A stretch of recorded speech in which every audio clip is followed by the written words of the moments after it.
Assalamualaikum warahmatullahi wabarakatuh. Kembali lagi di channel Portal Dimensi dan tentunya masih bersama saya Kang Selamat di sini. Kali ini Kang Selamat akan membawakan kisah yang berjudul Hutan Iblis. Cerita ini ditulis oleh Tess Gunner. Sebelum kita masuk ke ceritanya, buat kalian yang belum subscribe channel ini, tekan tombol subscribe-nya terlebih dahulu dan tekan tombol notifikasinya agar kalian tidak ketinggalan cerita terbaru dari Portal Dimensi. Gak usah berlama-lama lagi, langsung saja kita masuk ke ceritanya. Hutan Iblis.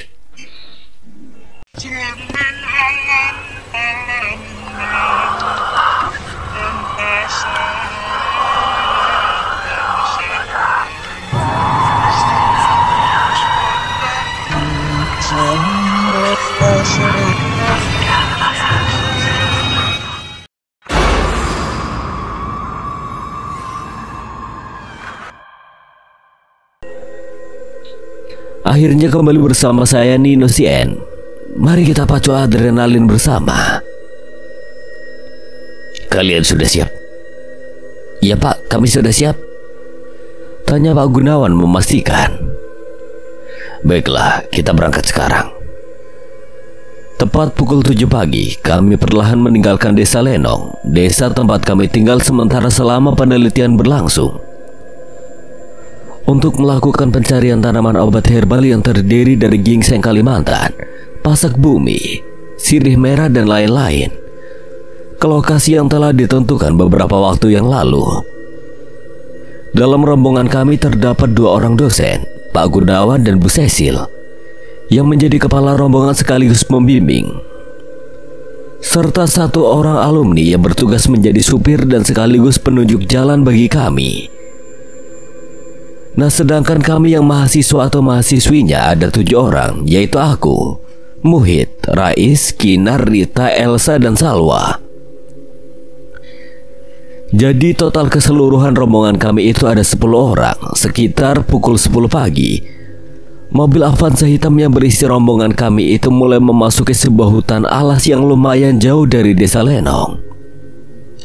Serempak kami para mahasiswa atau mahasiswinya mulai sibuk memeriksa berbagai perlengkapan penelitian kami, agar nanti ketika tiba di lokasi cuma tinggal standby saja. Masih jauh, Jo? Tanya Bu Cecil kepada Jojo, sang penunjuk jalan atau supir kami tadi. Masuk ke dalam sekitar 1 kilo lagi, Bu. Hutannya masih lebat dan alami banget ya, Bu, ucap Pak Gunawan sambil memandang kagum dengan pemandangan hutan yang terbentang di sisi kiri kanan jalan setapak berbatu yang sedang kami lalui ini. Ya itulah Pak, itulah sebabnya mungkin hutan ini masih kaya akan tumbuh-tumbuhan herbal yang langka. 30 menit kemudian akhirnya rombongan kami tiba di lokasi yang telah ditentukan. Namun sebelum keluar dari mobil, kami sempat menggelar doa bersama dan lain-lain. Akhirnya tepat pukul 11 kami mulai masuk menyusuri hutan.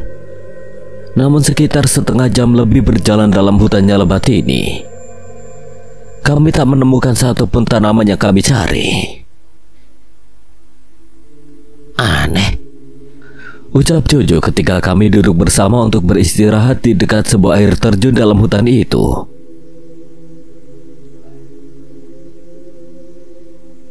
Dulu sewaktu saya melakukan penelitian di hutan ini, tumbuhan yang kita cari sekarang sangat mudah ditemukan. Kok ini tiba-tiba sulit dan tidak satupun kita temui ya? Mungkin kita salah lokasi, Jo. Tidak, Bu. Meski saya melakukan penelitian sudah berlalu beberapa tahun yang lalu, namun saya masih ingat betul tempat ini. Atau mungkin tanaman yang kita cari sudah habis diambil oleh orang lain atau fakultas-fakultas lain. Apa mungkin begitu? Keterlaluan juga jika sampai mereka melakukan hal itu. Ya udah, gini aja, kita coba sekali lagi menyusuri hutan ini. Jika tetap hasilnya nihil, kita kembali ke mobil dan berembuk apa yang akan kita lakukan selanjutnya. Akhirnya kami semua setuju dengan pendapat Pak Gunawan tersebut. Lalu beberapa menit kemudian kami mulai bergerak dan kembali melakukan penyisiran dalam hutan itu. Namun sudah berjam-jam kami berjalan dengan susah payah dan badannya mulai kecapean. Kami tetap saja tidak menemukan tanaman yang kami cari. Maka singkat cerita, kami memutuskan kembali ke mobil dan berembuk di sana. Nah, saudara atau saudari sekalian, kalian lihat sendiri jika perjalanan kita hari ini tidak membuahkan hasil. Sekarang silahkan menyiapkan pendapat ataupun saran dari kalian. Kita sudah sejauh ini, Pak. Saya tidak ingin jika kita pulang dengan tangan hampa, Pak. Benar, Pak, Bu. Saya tetap berniat kita jangan menyerah. Sama, Pak, Bu. Kita semua berharap ini harus dilanjutkan. Kami tidak peduli jika harus kembali menyusur bagian sisi hutan lain. Baiklah, jika itu keinginan kalian, kita akan terus lanjut. Namun kemana ke arah kita sekarang? Saya punya usul, Pak. Silakan, Jo. Begini, Pak, Bu, dan kawan-kawan semua. Beberapa bulan yang lalu saya memperoleh informasi dari seorang teman jika tidak jauh dari sini terdapat hutan yang benar-benar alas dan sangat jarang tersentuh oleh manusia. Dia juga mengatakan jika tempat itu syarat akan kekayaan alam. Bahkan emas-emas murni masih dapat ditemukan dengan mudah di sana. Apa benar itu, Jo? Iya, Bu, tapi di sana kita tidak boleh sembarangan dan macam-macam. Karena apa, Jo? Tempat itu sangat angker, Pak. Angker bagaimana? Banyak penunggunya. Kita kan bukan mencari penunggunya, namun hanya meneliti tanamannya, kan, Jo? Jika kita ke sana, kita harus membawa salah seorang yang ngerti, Pak. Waktunya tidak banyak, Jo. Sore nanti kita harus kembali. Baiklah, jika begitu. Saya bersedia membawa kita ke sana tanpa orang yang ngerti, tapi dengan satu syarat. Apa syaratnya, Jo? Kalian harus mematuhi setiap larangan-larangan yang akan saya sebutkan nanti. Bagaimana? Apa kalian setuju? Bagaimana kalian setuju? Baiklah, kalau begitu dengar dengan baik-baik syaratnya. Pertama, kita harus mengucapkan permisi. Kedua, jangan bicara seenaknya, apalagi bicara yang jorok. Ketiga, jangan sekali-kali berteriak dalam hutan. Usahakan tetap dalam keadaan tenang. Keempat, jangan sekali-kali menyaut jika tiba-tiba ada suara yang seperti memanggil nama kita. Nah, itu saja syaratnya. Bagaimana? Syaratnya cukup mudah dan enak untuk diingat. Nah, bagaimana keputusan kita sekarang? Baik, kami siap. Baiklah, jika begitu keputusannya kita berangkat sekarang. Tapi saya akan menghubungi Pak Sugiyo. Kita perlu mengkonfirmasi dengan beliau. Loh, apa hubungannya dengan beliau, Bu? Kan beliau sudah menyerahkan penuh tugas ini ke tangan kita. Jadi mau kita berpindah lokasi atau apa, itu terserah kita. Yang terpenting kita harus tepat waktu menyampaikan laporan tentang hasil penelitian kita. Dan kembali secepatnya ke kampus jika urusan kita di Desa Lenong ini sudah selesai. Ya memang, tapi apa salahnya jika saya melapor hitung-hitung untuk berjaga-jaga saja? Beberapa saat kemudian, ayo kita berangkat sekarang. Beliau udah saya kasih tahu dan beliau mengiyakan. Bu Sisil perlahan memasuki mobil yang disusul oleh kami semua. No, tiba-tiba perasaanku tidak enak ya. Bisik Kinar pelan yang kebetulan duduk di sampingku di jok paling belakang. Gak enak gimana? Ya, sejak melihat tingkah Bu Sisil tadi, sepertinya aku menangkap jika beliau menyembunyikan sesuatu. Sesuatu apa maksud mungkin? Sepertinya beliau merasa cemas dan punya firasat tidak enak. Namun ia tidak ingin jika semangat kita luntur. Makanya beliau tetap menyetujui rencana kita berpindah lokasi. Ya aku tahu, tapi yang penting di sana nanti kita jangan melanggar pantangan.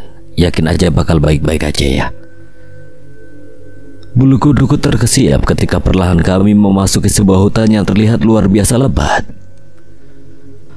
Pohon besar terlihat berjejer berdempetan di sana-sini. Terlebih jalan setapak yang kini kami lalui semakin sempit. Ketika semakin jauh masuk ke dalam hutan, bahkan kini terlihat hampir menyerupai lorong. Lalu bagian-bagian hutan yang gelap itu juga terlihat berkabut tipis yang entah dari mana asalnya. Ih, hutannya ngeri banget ya. Ingat, jaga omongannya, Zah. Iya deh, Hit, maaf. Cie sok manja nih, ledek Salwa kepada Ifsa dan Muhid sambil memonyongkan bibir mungilnya dan menarik rambut panjang Ifsa. Sedangkan Rais, Rita dan Elsa yang berada duduk di jok depan, mereka hanya diam-diam saja tidak berkomentar. Tapi terlihat saat itu Rita sedang bersandar manja pada bahu Rais yang kekar itu. Ya itulah keadaan kami meski di antara kami tidak ada yang menjalin hubungan tertentu. Namun kami selalu terlihat mesra, itu semua karena keakraban kami yang merupakan satu universitas dan satu kejuruan. Itulah sebabnya dimanapun dan kapanpun kami jarang merasa segan untuk bermanja-manja dan bersenda gurau. Namun tak berapa lama kemudian kami harus dibuat terdiam dan tegang karena di depan kami terlihat papannya bertuliskan, "Anda memasuki kawasan keramat hutan iblis." Mobil yang kami kemudikan oleh Jojo tiba-tiba berhenti tepat di samping papan itu. Kita berhenti di sini karena hanya sampai di sinilah kita boleh masuk. Selebihnya kita harus berjalan kaki. Jojo dengan serius menoleh ke belakang dan bersiap turun dari mobil. Aku ngerasa tidak enak ya. Tenanglah, kita kesini kan datangnya baik-baik dan tidak bermaksud jahat, Kinar. Sekarang kamu tenang aja ya, dan jangan takut. Ayo kita turun. Kita selesaikan semua tugas kita. Ketika semua telah turun dan hanya tinggal aku dan Rais yang belum turun, tiba-tiba Rais memegang pundakku dan berbisik pelan.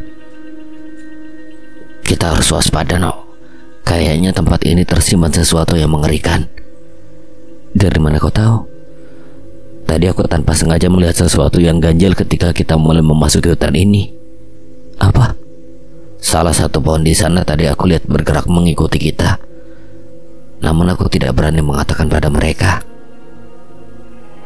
Benarkah? Sudahlah, tak apa, Is. Yang penting kita kesini bukan bermaksud tidak baik, kan? Nah, sekarang ayo kita turun dan selesaikan tugas kita. Baiklah. Kini kami semua sudah berada di luar mobil dan berdiri berjejer membentuk sebuah lingkaran. Dimulai dari sisi kananku ada Kinar, Rita, Muhid, Ifza, Elsa, Rais, Jojo, Bu Cecil, dan Pak Gunawan. Yang tepat di sisi kiriku kami bersama-sama menundukkan kepala dan menyampaikan doa kepada Yang Maha Kuasa. Setelah itu barulah kami menyampaikan permisi kami terhadap siapa saja makhluk yang menguasai tempat itu. Bukannya kita harus takluk terhadap makhluk gaib, namun bagaimanapun mereka itu adalah sesama ciptaannya Maha Kuasa. Kita sesama manusia di dunia nyata saja bisa saling mengucapkan permisi. Lantas apa salahnya mengucap permisi kepada makhluk yang juga benar-benar ada di dunia gaib mereka? Tepat pukul 2 siang, kami mulai berjalan perlahan memasuki hutan itu dengan penuh kewaspadaan dan ekstra hati-hati. Karena situasi hutan itu benar-benar mencekam.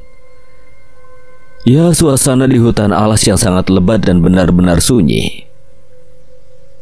Bukanlah makhluk halus yang membunuh kita, namun salah-salah malah kita yang terbunuh sendiri oleh rasa takut dan perasaan sangat mencekam yang tumbuh dari hati kita sendiri. Hey guys, ini pohon gingsengnya, teriak Rita memecahkan dengan kami. Nggak perlu teriak-teriak ah. Iya sorry, soalnya aku seneng banget kita dengan mudahnya menemukan salah satu tanaman yang kita cari-cari. Udah, ayo kita mulai penelitiannya. Terlihat Pak Gunawan dan Bu Sisil hanya menggeleng-gelengkan kepala. Wah, Baru jam segini hutannya udah gelap ya. Iya nih, amazing ya. Bahkan langit aja hampir gak kelihatan karena saking rindangnya nih hutan. Udah, jangan banyak komen. Ayo buruan selesaikan tugasnya dulu. Iya bos. Pak Gunawan dan Bu Sisil juga Jojo terlihat sibuk mengamati sebuah tanaman aneh yang barusan mereka temukan. Akhirnya penelitian untuk tanaman gingseng telah tuntas kami kerjakan. Sekarang kami beralih ke tanaman lainnya. Benar seperti yang dikatakan oleh Jojo sebelumnya, jika hutan ini kaya akan tanaman jenis apa saja. Buktinya kami tidak perlu jauh melangkah. Di sekeliling kami saja sudah terdapat berbagai tanaman herbal yang bervariasi dan unik.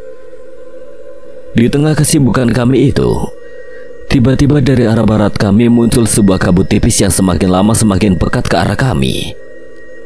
Pak, Bu, dan teman-teman sekalian, sebaiknya kita sudahi saja kegiatan ini. Kayaknya kita harus segera meninggalkan tempat ini. Tapi bagaimana dengan penelitiannya? Kan udah tanggung nih, Jo. Kita bisa lanjutkan besok. Tapi Bu, ini masih jam 3 sore. Kita tunggu saja sampai jam 4 nanti. Barulah kita pulang. Kasihan mereka. Ini kan sudah tanggung juga. Jadi besok kita tidak perlu ke hutan lagi. Tapi Pak, sepertinya tempat ini telah menyuruh kita untuk pulang sekarang. Tempat-tempat, dengar ya. Saya sudah bosan di desa Lenong itu. Apa-apa serba tidak ada. Jika kalian mau melanjutkan besok, terserah. Tapi saya tidak akan ikut besok-besok. Kami semua terdiam. Aku mulai menduga-duga, pantas selama ini Pak Gunawan kadang murung-murungan jika ternyata dia menyimpan rasa bosannya terhadap desa Lenong yang sederhana itu, yang berfasilitas serba minim, jauh dari keramaian, namun mempunyai penduduk yang ramah tamah dan sopan. Nampaknya rasa bosan yang tersembunyi itu baru meledak sekarang. Mungkin. Nah, sekarang terserah kalian. Jika kita pulang sekarang, saya akan lepas tangan dan tidak akan mengurus kalian lagi. Saya akan pulang duluan ke kota. Kini kami semua diam membisu karena dilanda dilema antara menuruti kata-kata Bu Cecil dan Jojo atau kata-kata Pak Gunawan. Di tengah-tengah situasi dilematis itu, tiba-tiba terdengar suara panggilan dari kejauhan. Suara itu semakin lama semakin jelas terdengar, namun kami kurang memperdulikannya karena kami masih larut dalam perkara tadi. Pak, bukannya saya membantah dan bersikap tidak sopan, namun saya minta dengan sangat, kita harus pergi sekarang juga, Pak. Tidak. Siapa yang mau pulang silakan, dan siapa yang mau bertahan angkat tangannya. Belum sempat kami menjawab pertanyaan kerasnya itu, tiba-tiba suara panggilan tadi terdengar lagi dan kayaknya dekat dengan posisi kami saat ini. Berisik aja dari tadi. Siapa itu? Bentak Pak Gunawan seraya celingak-celinguk menatap sisi kiri dan kanan hutan. Pak Gun. Astaga. Pak Gunawan sadar dan terlihat menyesal. Segera saja kondisi alam semakin mendung dan berkabut makin tebal. Lalu hujan gerimis tiba-tiba turun. Ayo kita ke mobil. Hujan kini semakin deras saja ketika kami sudah berhasil mencapai mobil. Ayo buruan masuk. Jojo cepat-cepat masuk ke mobil yang disusul juga oleh kami semua, sedangkan Pak Gunawan masuk paling terakhir dengan wajah yang terlihat tegang dan menyesal. Dan kini ia terlihat semakin merasa tidak enak lagi sebab dari tadi mobil tidak mau menyala. Wah, ini kenapa ya? Ada masalah di mesinnya, Jo. Mesinnya baik-baik aja, Bu. Biar saya periksa dulu. Jangan keluar, Pak. Tetap di dalam aja. Memangnya kenapa? Bahaya, Pak. Kita tunggu aja di sini. Aku akan mencoba meminta maaf dengan penguasa tempat ini. Tunggu, Jo. Kalau begitu biar aku saja yang meminta maaf karena semua ini salahku. Dan aku akan berterus terang dengan kalian tentang sesuatu. Sekarang aku akan berterus terang dengan kalian semua. Jujur saja, semua ini memang rencana saya dari awal. Saya sengaja menyabotase semua kegiatan kita di tempat awal tadi agar kita bisa pergi ke hutan ini. Kenapa Bapak melakukan itu semua? Potong Jojo sedikit kecewa, sedangkan kami hanya terdiam menunggu penjelasan selanjutnya dari Pak Gunawan. Asal kalian tahu, dulu pamanku hilang di hutan ini bersama beberapa anggotanya dengan misi yang sama seperti kita saat ini. Sejak saat itu aku penasaran dengan hutan iblis ini. Jadi ketika aku mendapatkan kesempatan untuk memegang dan memimpin kegiatan ini, mulailah aku susun rencana agar kita bisa mencapai hutan ini. Lalu apa yang Anda inginkan? Saya berniat menguak misteri hutan ini karena saya masih penasaran akan hilangnya paman saya dulu. Pak, saya rasa tidak perlu dijelaskan betapa kami kecewa dengan misi pribadi Bapak ini. Saya tahu, Bu. Dan saya menyesal, memang saya sudah bertahun-tahun mencari tahu dan mengumpulkan berbagai informasi mengenai hutan ini. Dan akhirnya dengan memanfaatkan kalian, saya berhasil juga mencapai hutan terkutuk itu. Namun barusan saya tersadar. Apa yang membuat Anda tersadar, Pak? Entahlah, Bu. Tiba-tiba saja perasaan itu muncul. Saya juga tidak mengerti. Lalu apa yang akan kita lakukan selanjutnya? Aku tak. Tiba-tiba Pak Gunawan membeliak dan mulutnya menganga lebar dan mengeluarkan lendir putih bening. Pak, ada apa? Apa yang terjadi? Sontak saja kami semua yang ada di dalam mobil pun menjadi gaduh dan histeris serta ikut-ikutan panik atas kejadian aneh tersebut.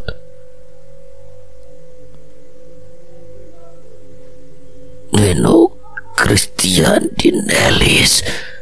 Tiba-tiba dari mulut Pak Gunawan yang menganga lebar itu muncul sesuatu yang mengerikan. 3 jam yang lalu dikirim dari seluler Neno Christian Dinelisia.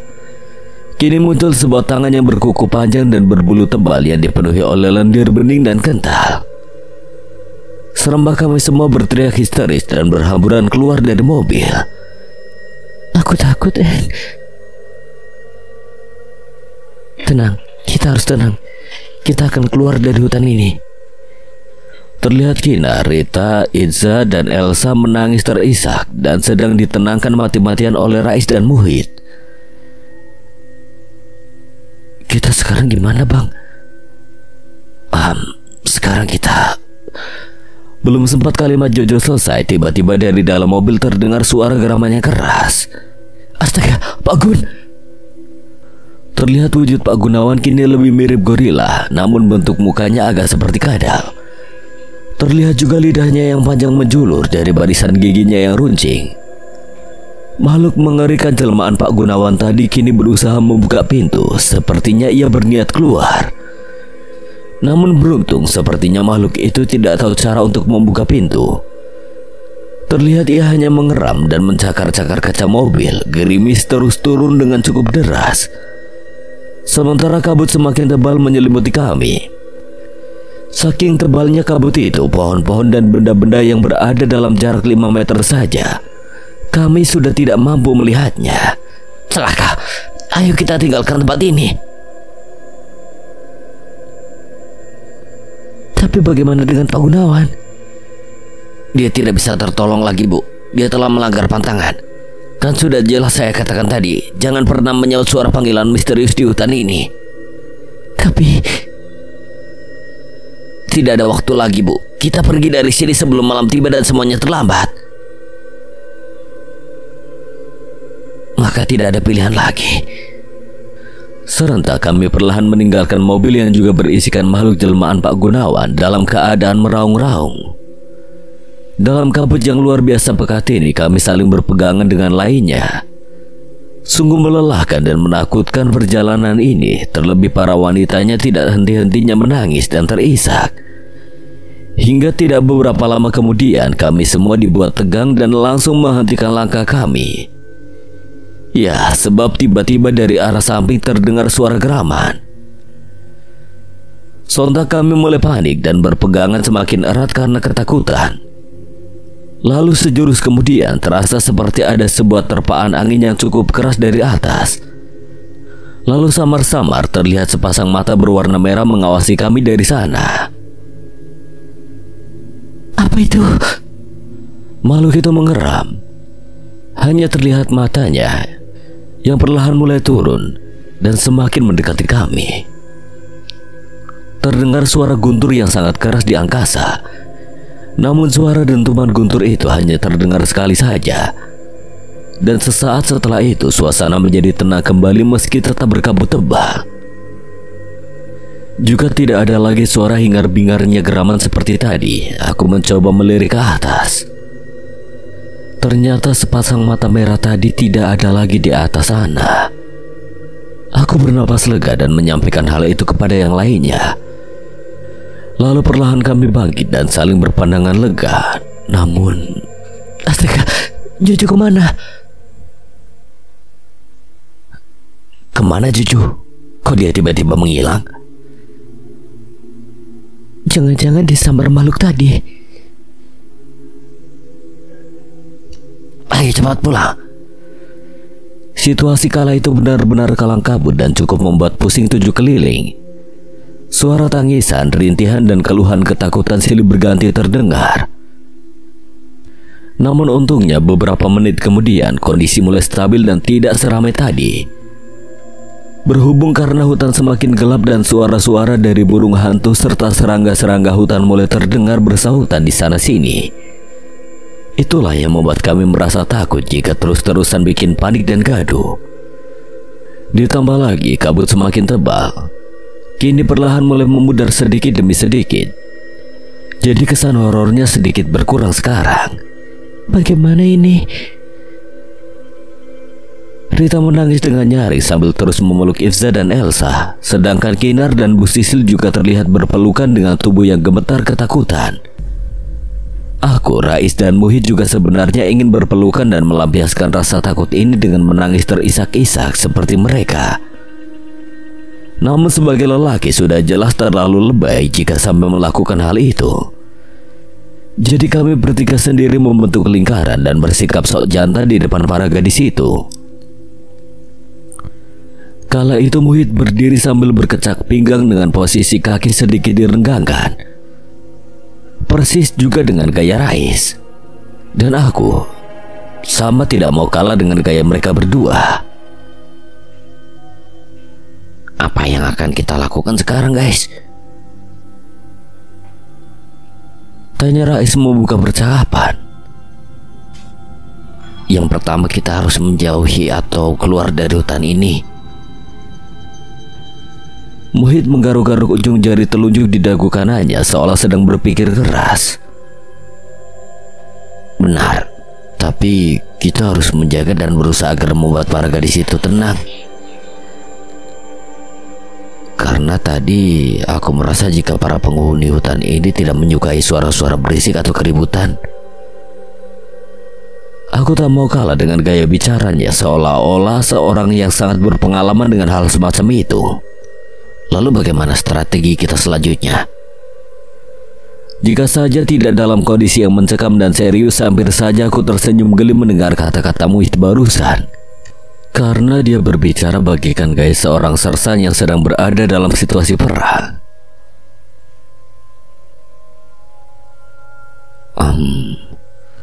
Aku akan berjalan di depan, kamu dan Rais berjalan di belakang. Jadi posisi kita harus menjaga dan melindungi para gadis itu dari depan dan belakang. Bagaimana? Setuju. Baiklah, sekarang kita ajak para gadis itu untuk pergi. Baiklah guys, kita berangkat sekarang. Tapi bagaimana dengan Pak Gunawan dan Jojo? Semoga saja mereka tidak kenapa-napa, Bu. Kita serahkan semuanya pada yang di atas. Yang penting sekarang kita tinggalkan tempat ini. Baiklah. Suara-suara dari burung hantu semakin banyak terdengar dan sesekali terdengar suara lolongan serigala di kejauhan sana. Sedangkan suara-suara serangga hutan terasa hanya berjarak 1 meter dari posisi kami. Suasana benar-benar mulai terasa mencekam. Terlebih saat itu kami hanya mengandalkan bantuan sinar dari senter HP masing-masing untuk menjadi sumber penerangan di tengah-tengah hutan yang gelap gulita ini. Di perjalanan kami yang benar-benar menegangkan pada saat itu, aku berjalan paling depan dengan jarak sekitar 1 meter dari mereka di belakangku. dan ada teman bernama Kinar dan Bu Sisil yang terlihat berpegangan tangan. Lalu di belakang mereka ada lagi Rita, Elsa, dan Irza yang juga tengah bergandengan tangan dan berjalan saling berdempetan. Dan yang paling belakang sana lagi terlihat Rais dan Muhid yang berjarak sekitar 2 meter di belakang kami. Mereka berdua berjalan seperti gaya prajurit pasukan khusus yang dengan sigapnya menyinari kiri kanan jalan menggunakan cahaya HP mereka.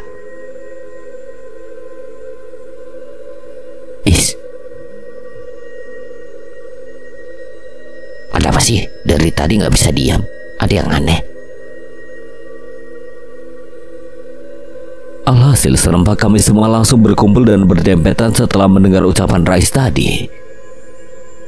Ada apa? Apanya yang aneh? Dari tadi aku mendengar ada suara leguhan di belakang sana yang terdengar terus-menerus mengikuti kita. Hah? Astaga, bagaimana ini? Kita harus tetap tenang, ingat. Tetap tenang. Bisikku tegas menenangkan suasana yang hampir saja kembali gaduh itu. Benar, kita harus tetap tenang. Tapi kami takut. Tenang, kami akan menjaga kalian semampu kami. Setelah beberapa menit terhenti di situ, kami sepakat mulai berjalan kembali. Namun kini aku dan Muhid berganti posisi. Dia paling depan, lalu aku dan Rais yang paling belakang. Langkah demi langkah terus kami lalui dengan perasaan yang tegang, takut dan cemas. Tiba-tiba Muhid menghentikan langkahnya selagi mengangkat tangan kanannya. Ada yang aneh dengan jalan ini. Aku kemudian bertanya pada Muhid, aneh kenapa?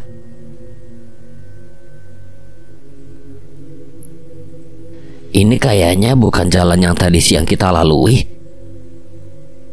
Oh, benar saja.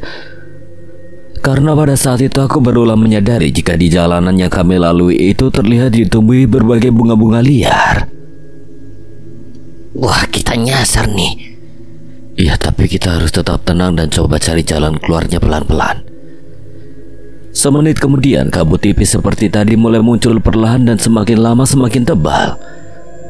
Serempak kami semua menjadi semakin tegang dan was-was. Peristiwa hilangnya Jojo tadi langsung teringat kembali, sontak kami langsung berkerumun dan panik. Aduh, bagaimana ini? Sekarang kita semua harus bergandengan tangan dan jangan ada yang terlepas walau apapun yang terjadi. Tegasku selagi mulai merangkul mereka semua. Karena saat itu juga kabut tadi semakin pekat dan suara geraman mulai terdengar kembali. Jangan pada ke atas. Terlihat ada sepasang pancaran mata berwarna merah yang tengah mengawasi kami. Suara angin kencang tiba-tiba menerpa tubuh kami dengan sangat kerasnya. Hal itu membuat kami segera semakin merunduk dan berpelukan dengan erat. Suara guntur terdengar sangat keras di sela-sela gemuruh alam yang menggila itu. Oh Tuhan, tolonglah kami. Beberapa menit kemudian suasana kembali hening dan tidak segila tadi. Hingga kini hanya terdengar suara nafas kami saja yang saling bersautan dan ngos-ngosan ketakutan. Aku yang pertama mencoba membuka mata dan... Astaga, Rita kemana? Kinar panik karena jelas-jelas tadi Rita berada di samping Kinar, namun kini telah raib entah kemana. Bahkan Kinar sendiri tidak merasakan kepergian atau gerakan apapun dari Rita. Tahu-tahu dia sudah hilang. Ya Tuhan, apa yang terjadi? Hampir saja mereka berteriak memanggil Rita jika aku dan Rais tidak mencegah mereka. Ingat, kita harus tenang dan jangan berteriak di hutan ini. Sial, ini semua gara-gara Pak Gunawan keparat itu. Sudahlah. Tak ada gunanya kita menyalahkan Pak Gunawan yang sudah berubah menjadi makhluk mengerikan itu.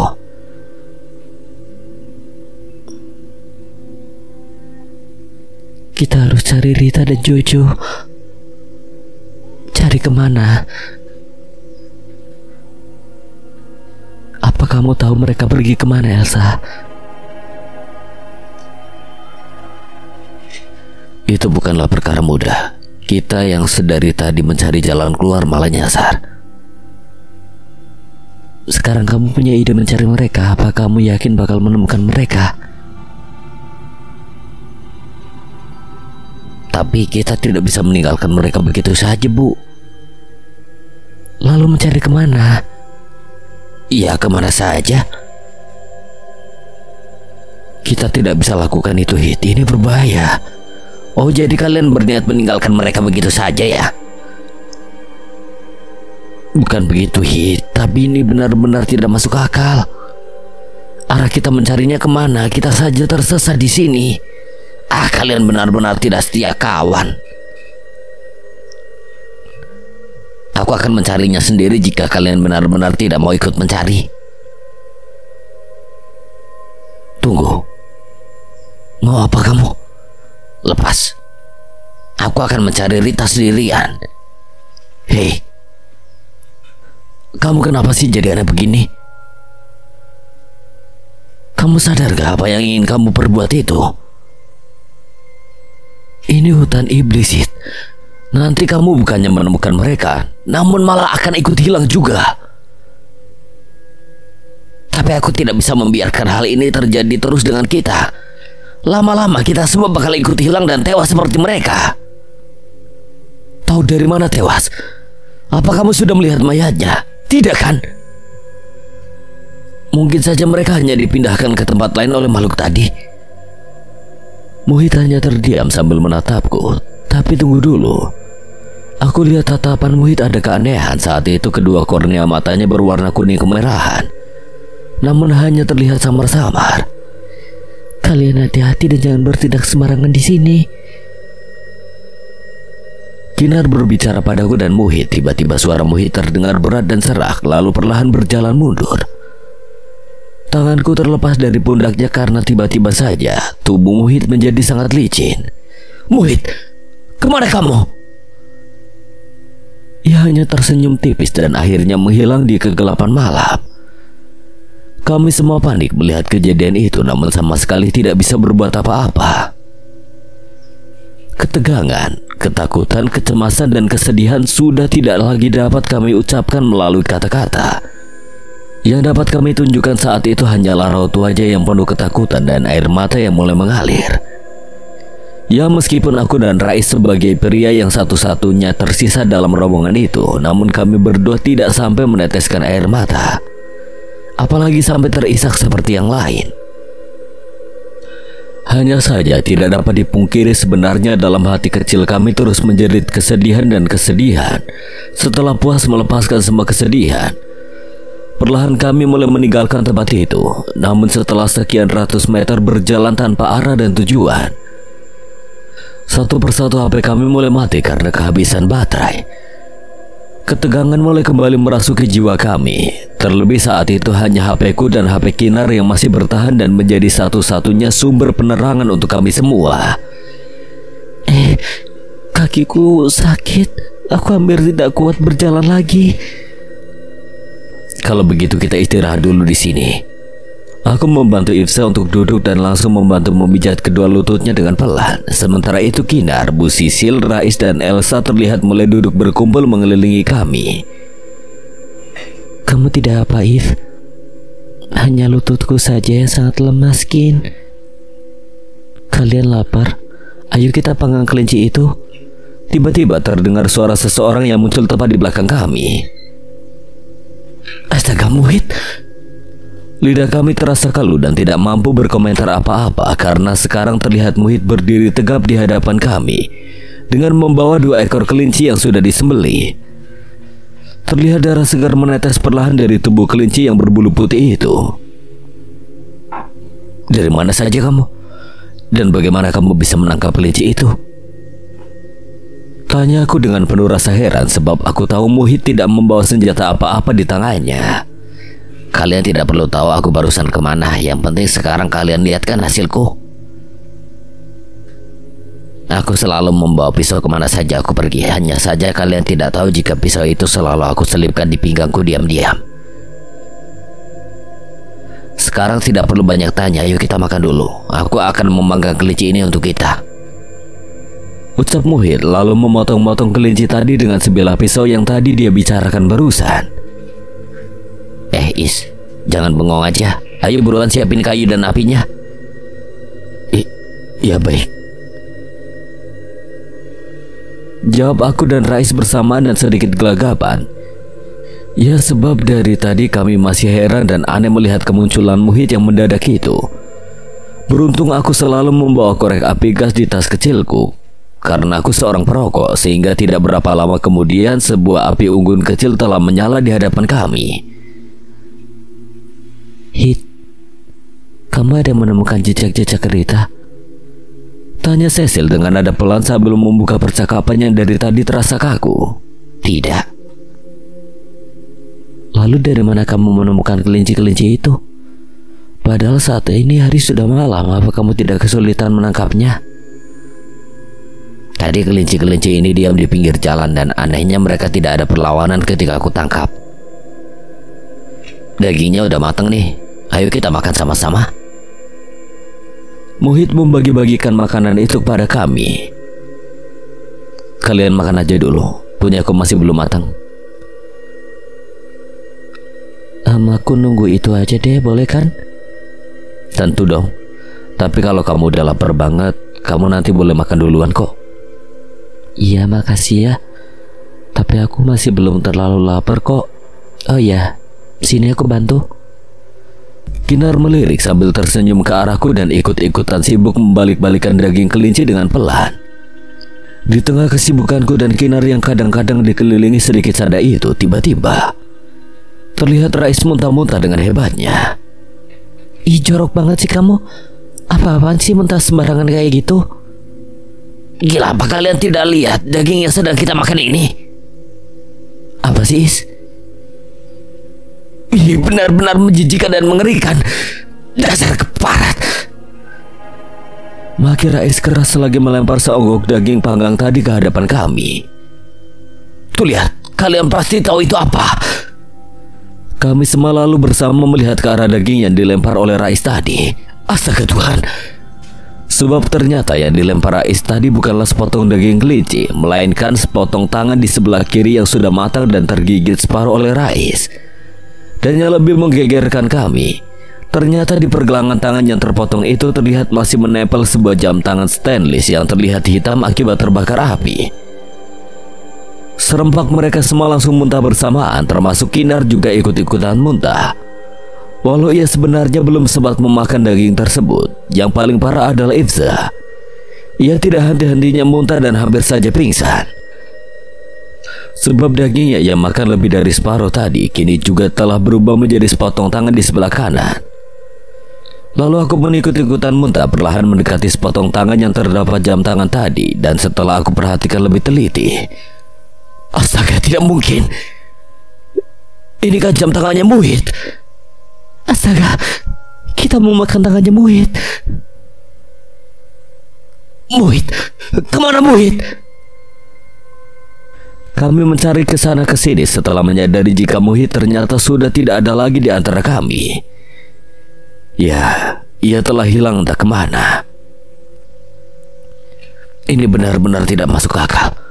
Muhit tiba-tiba muncul membawa kelinci, terus tiba-tiba kelinci tersebut berubah menjadi potongan tangan. Dan tangan itu sepertinya milik Muhit. Apa mungkin Muhit hanya ngerjain kita? Tidak, aku yakin ia tidak sedang ngerjain kita. Sejak awal aku sebenarnya curiga atas kemunculan Muhit yang mendadak itu. Terlebih sikapnya yang dingin dan datar membuat aku semakin curiga. Aku kira hanya aku yang curiga atas gerak-gerik Muhit tadi. Karena jujur aja, aku sempat lihat jika matanya tadi terlihat memancarkan sinar kuning samar.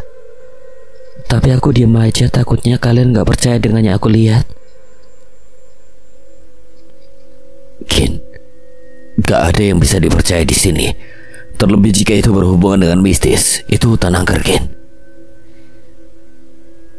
Kin, gimana nih? Ifza dan Elsa pingsan. Gawat, kasihan mereka. Sepertinya mereka sangat trauma dan shock, Aduh, gimana ini ya? Tenang dulu, kita coba sadarkan mereka semampu kita. 1 jam kemudian, akhirnya Elsa dan Ifza siuman. Lalu kami meneruskan perjalanan yang sebenarnya tanpa arah dan tujuan itu. Sebab jalan yang kami lalui benar-benar terasa asing bagi kami. Walau sejauh kaki melangkah, kami tetap saja tidak kunjung keluar dari hutan ini. Malah semakin lama semakin masuk ke bagian dalamnya. Sumber pencahayaan kami pun mulai kritis. Sebab HP Kinar sudah kehabisan baterai dan HP ku pun tinggal menunggu waktunya untuk padam. Jadi saat ini kami hanya bisa pasrah, lalu kemudian memilih beristirahat di bawah sebuah pohon yang besar. Di dalam suasana hutan yang gelap gulita dan terasa sangat mencekam ini, kami tidak henti-hentinya memanjatkan doa. Hingga sampai satu persatu kami mulai tertidur kelelahan. Aku terbangun dengan tiba-tiba karena aku merasakan ada yang melempar tubuhku dengan sebilah ranting. Siapa sih? Kulirik sepintas jam tanganku. Oh, pukul 2. Pantes udara terasa dingin banget. Sampai-sampai terasa memasuki sumsum tulang ini. Pasti tadi hanya ranting yang jatuh dari atas akibat sudah lapuk. Aku kembali melanjutkan tidurku, namun tiba-tiba Kinar juga terbangun dan berbisik pelan ke arahku. Kenapa, En? Tidak apa-apa kok, Kin. Cuma terbangun karena digigit nyamuk. Oh begitu. Aku mau ngomong sesuatu, boleh? Ya boleh, silakan aja. Ngomong-ngomong soal Muhit, aku masih kebayang terus dengan kejadian mengerikan itu. Ya, aku juga masih syok sebenarnya. Karena jelas-jelas saat Muhit memotong kelinci itu, aku melihat ia masih memakai jam tangan stainlessnya. Namun entah mengapa tiba-tiba yang kita panggang itu malah tangan Muhit lengkap dengan jamnya pula. Aku yakin yang muncul itu bukan Muhit, namun sosok yang menyerupai Muhit dengan sengaja mengubah pandangan kita.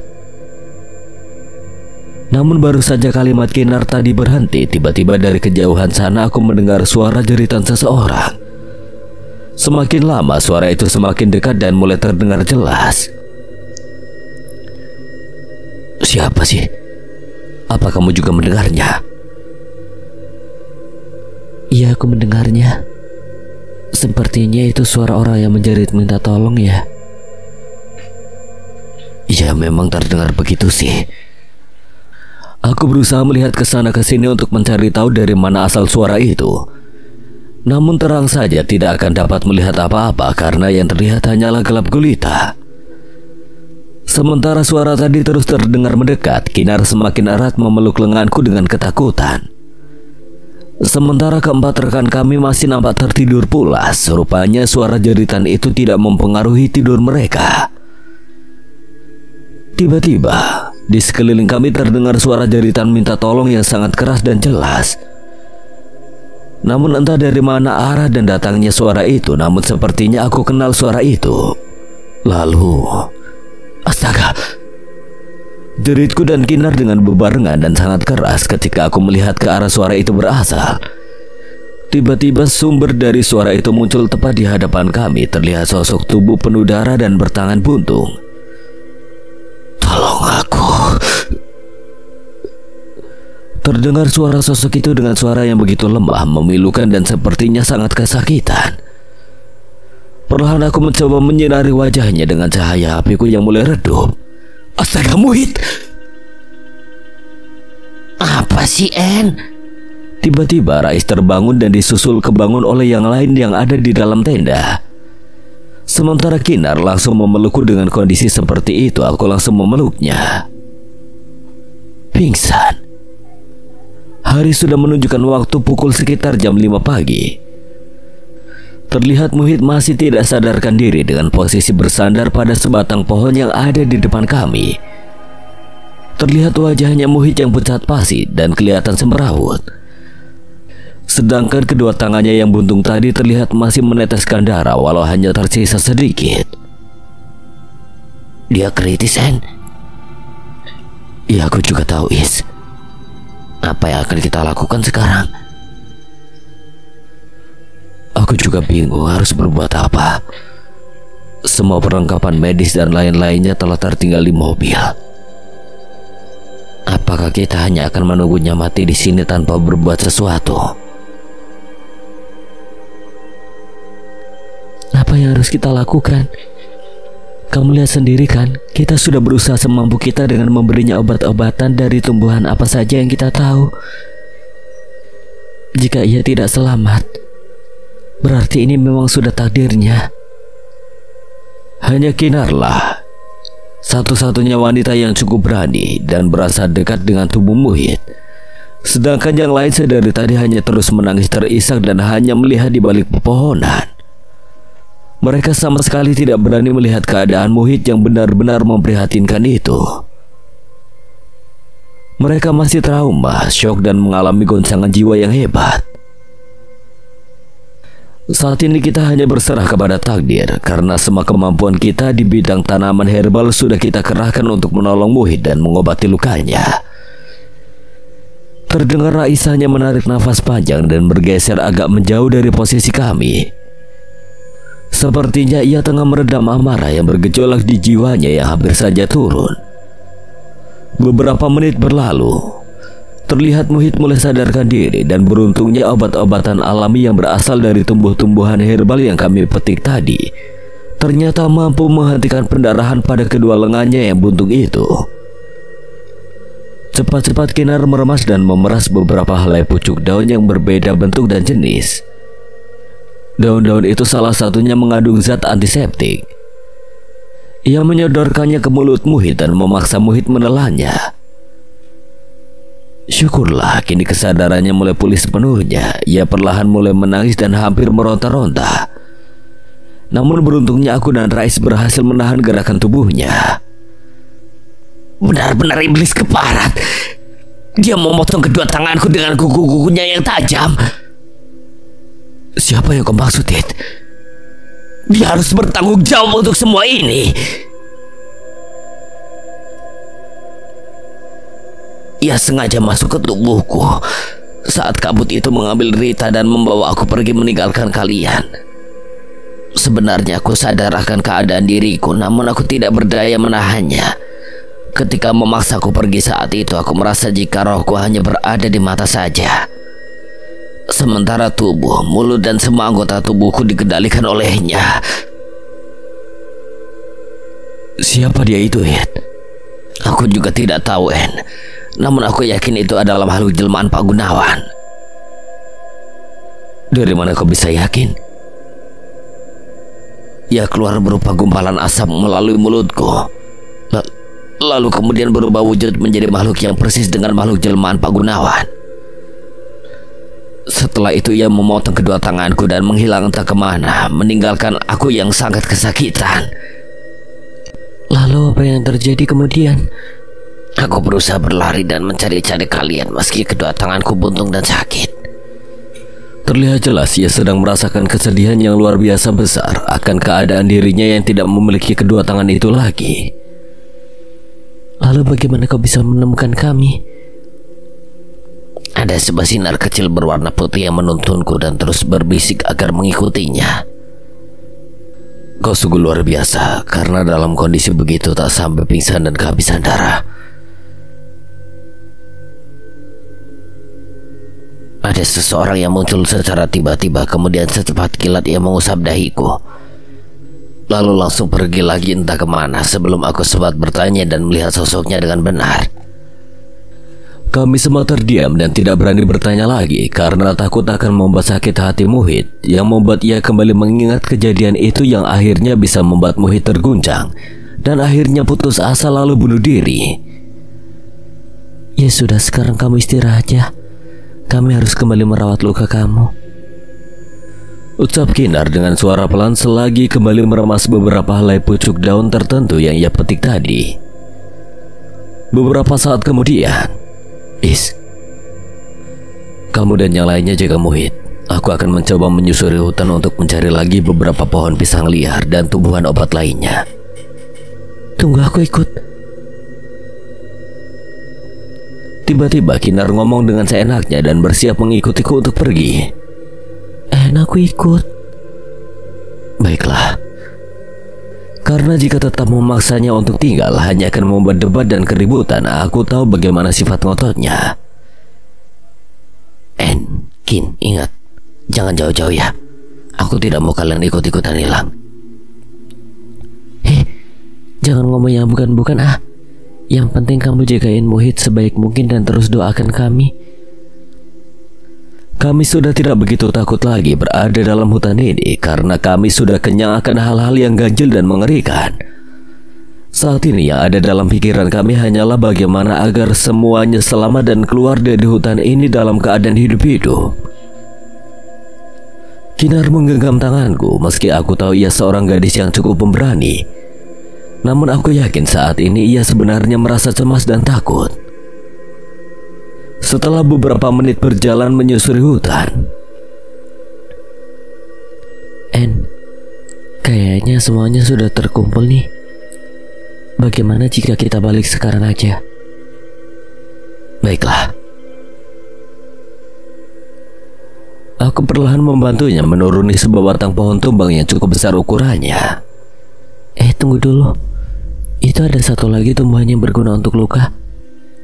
Tiba-tiba Kinar menunjuk ke sebuah tumbuhan yang tumbuh subur di balik sebuah pohon yang cukup besar dan berjarak sekitar 10 meter dari kami. Oke, aku akan mengambilnya. Jangan, biar aku aja. Kasihan kamu kan dari tadi udah capek. Aku pun menghela napas dan membiarkannya memetik tumbuhan itu. Lalu aku memilih duduk di atas sebuah akar yang cukup besar menyembul di atas permukaan tanah. Sesaat kemudian, Cepet pergi dari sini. Ada apa, Kin? Nanti aku ceritain, pokoknya sekarang kita harus cepat pergi dari sini. Iya ya. Dalam perjalanan terlihat Kinar semakin cemas dan tegang saja. Sesekali ia menoleh ke belakang dengan raut wajah yang ketakutan. Agak cepet dong jalannya. Iya, ini aku udah cepet kok. Sebenarnya ada apa sih, Kin? Kok kamu terlihat tegang dan ketakutan begitu? Udah, nanti aku ceritain. Sekarang kita harus cepat pergi dan jangan menoleh ke belakang. Aku hanya bisa diam dengan wajah kebingungan apa yang sebenarnya terjadi. Hampir saja aku menoleh ke arah belakang jika saja Kinar tidak berusaha melarang aku dengan keras. Setelah beberapa menit berjalan dengan penuh ketegangan, syukurlah kalian baik-baik aja. Iya, kami baik-baik saja, Kinar. Bagaimana kondisi Muhid, Bu? Iya, kondisinya agak baik sekarang. Kemana Rais dan Elsa, Bu? Oh, mereka berdua sedang berusaha mencari makanan.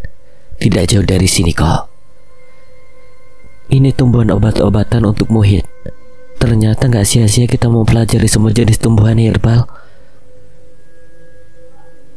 Ucap Kinar yang senang selagi menyerahkan semua tumbuhan bermanfaat tadi kepada Bu Cecil untuk diracik dan diolah menjadi ramuan alami.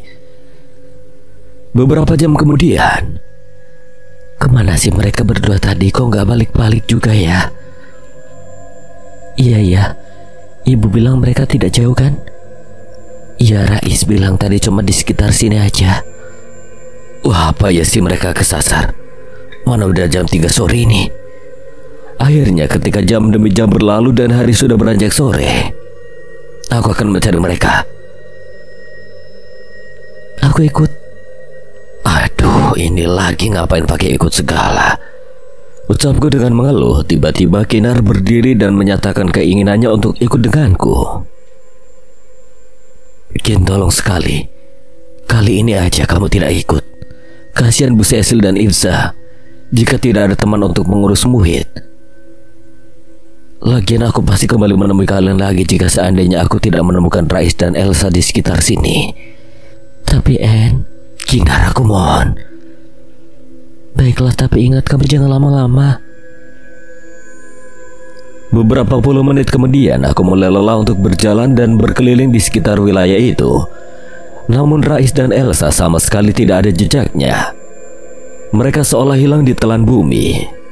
Kemana ke mereka? Mending aku balik aja. Namun ketika akan berbalik ke tempat Kinar dan kawan-kawan, tiba-tiba aku merasakan jika keadaan telah berubah dan terlihat janggal sekarang. Tiba-tiba aku berada di tepi sebuah jurang yang cukup dalam, dan di bawah sana terlihat sebuah sungai yang mengalir cukup deras. Aneh, sejak kapan di sekitar sini ada sungainya? Karena dari tadi aku sudah berputar-putar di sini, mengapa baru sekarang terlihat jika ada sungai? Padahal beberapa menit yang lalu, tempat ini baru saja kulewati namun tidak ada tanda-tanda adanya sebuah sungai sama sekali. Tapi sekarang, setelah beberapa puluh menit kemudian, hari pun semakin gelap, namun sialnya aku tetap berputar-putar di situ saja. Aku sama sekali tidak bisa menemukan jalan kembali di posisi Kinar dan teman lainnya berada. Wah, kayaknya aku kesasar nih.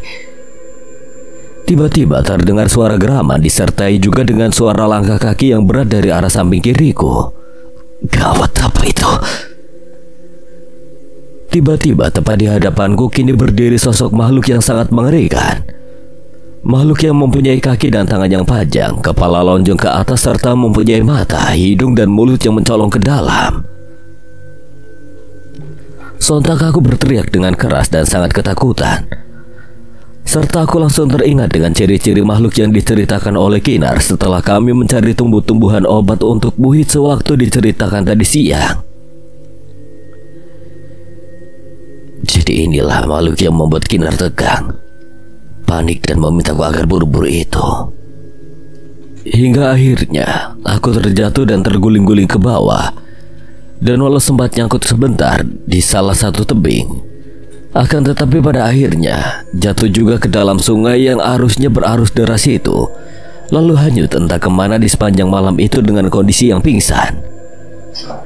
Beruntung aku tidak tewas, hanya mengalami luka-luka yang tidak terlalu parah. Di mana ini? Ini benar-benar keajaiban. Kok bisa ya aku nyangkut di batang kayak gini? Ucapku selagi berusaha mendayung menggunakan kaki dan tanganku agar bisa mencapai tepian sungai yang lebarnya sungai kira-kira 12 meter dan berwarna coklat keruh. 30 menit kemudian, dengan susah payah akhirnya aku berhasil mencapai tepian dengan selamat. Aku berbaring terengah-engah di tepi sungai yang lembab dan berpasir kuning ini. Perasaanku bercampur aduk dan tidak karuan. Kini aku benar-benar tidak tahu nasib apa yang akan menimpaku nanti. Teman sudah tidak ada. Daerahnya pun aku sudah tidak tahu. Apakah aku harus mati di tempat ini? Semua sudah tergantung pada Yang Maha Kuasa. Kepalaku terasa berat dan tubuh juga terasa lemah. Lapar, lelah, lesu, kedinginan, takut, cemas dan syok semua tergabung menjadi satu. Akhirnya membentuk kombinasi yang berujung dengan kata pingsan. Entah berapa jam kemudian, tiba-tiba perlahan kesadaranku mulai muncul. Di manakah aku sekarang? Apa aku sudah berada di alam kematian? Tidak. Lalu di mana aku sekarang? Siapa yang telah membawaku ke sini?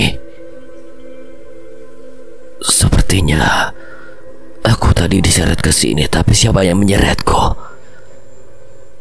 Belum sempat rasa heranku reda, tiba-tiba dari arah dalam gua yang gelap gulita terdengar suara langkah kaki yang perlahan mendekati mulut gua. Aku kebingungan dari suara langkah kaki itu karena berbagai kejadian yang sudah-sudah kini teringat kembali. Jangan-jangan itu salah satu makhluk yang mengerikan. Tiba-tiba ada seseorang keluar dari gua tersebut dan mendekatiku. Awalnya aku kira itu penghuni gua yang menempati gua tersebut. Ternyata Salwa yang habis keluar dari gua itu. Aku yang tadinya ketakutan sekarang sudah tidak ketakutan lagi, dan Salwa langsung menjelaskan kejadian apa yang dialami kita selama ini dan kenapa dia berada di gua itu. Jadi secara kebetulan antara suku itu bertemu dengan suku lain dalam maksud yang sama, yaitu berburu binatang liar. Tapi karena berbeda bahasa tadi, akhirnya mereka saling membunuh. Lalu karena itukah orang-orang yang menyebut hutan ini adalah hutan iblis? Ya, karena dalam hutan ini terdapat banyak peninggalan-peninggalan dari masa-masa lalu. Di hutan ini tersebar berbagai senjata pamungkas yang sampai sekarang dijaga oleh penjaganya. Dan di sini juga tersebar berbagai jenis kodam yang bergentayangan karena ditinggal mati oleh pemiliknya. Dan tempat ini semakin keramat setelah beberapa suku tertentu yang melakukan pembuangan ilmu kesaktian beserta perewangannya di sini. Sekian dan terima kasih buat Tes Gunner yang telah mengizinkan saya membawakan ceritanya. Apabila ada kesalahan atau kekurangan, Kang Selamat memohon maaf sebesar-besarnya. Dan akhir kata, Kang Selamat pamit undur diri. Wassalamualaikum warahmatullahi wabarakatuh. Sampai berjumpa lagi.